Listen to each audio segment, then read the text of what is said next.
Assalamualaikum warahmatullahi wabarakatuh. Saya Renti Dianeva, NIM 2102078, kelas reguler. Di sini saya ingin menjelaskan tentang SMK 3 dengan singkat.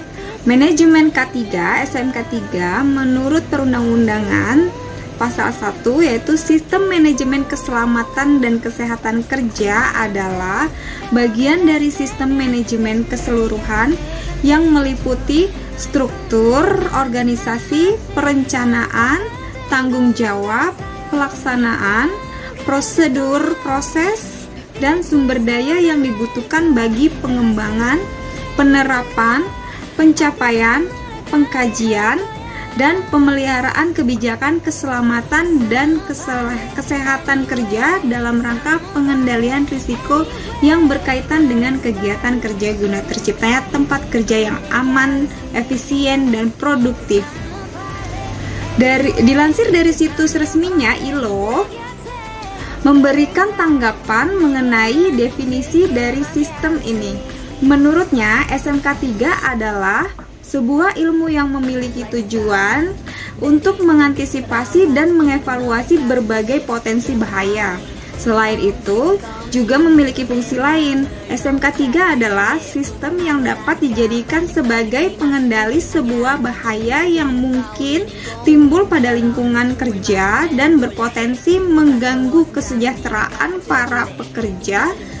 Tak hanya itu, SMK 3 konstruksi juga ditujukan untuk mempertimbangkan kemungkinan yang mungkin timbul dan berdampak bagi lingkungan dan masyarakat sekitar.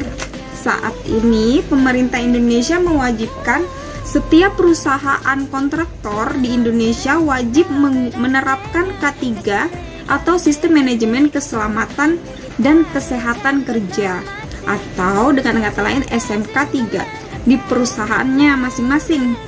Kewajiban ini berlaku bagi perusahaan yang memperkerjakan pekerja atau buruh paling sedikit 100 orang atau mempunyai tingkat potensi bahaya tinggi. Sistem manajemen K3 merupakan standarisasi yang diadopsi dari standar Australia.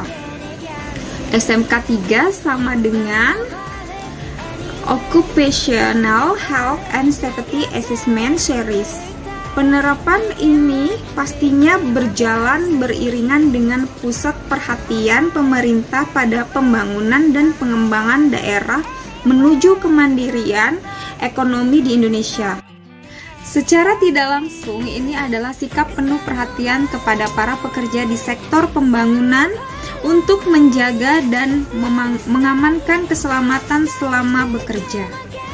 Manajemen K3 sendiri memiliki manfaat sebagai berikut.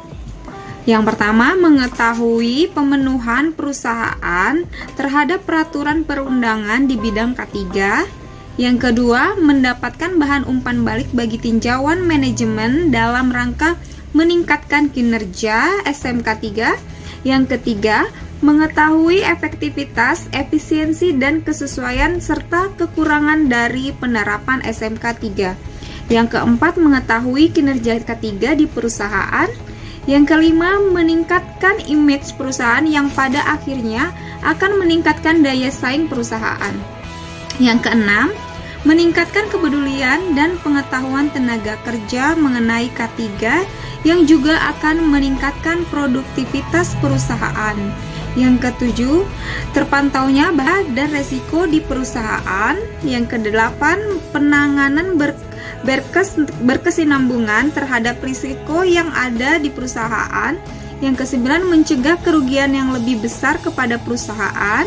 Dan yang kesepuluh, pengakuan terhadap kinerja K3 di perusahaan atas pelaksanaan SMK 3. Terima kasih, sekian penjelasan dari saya. Wassalamualaikum warahmatullahi wabarakatuh.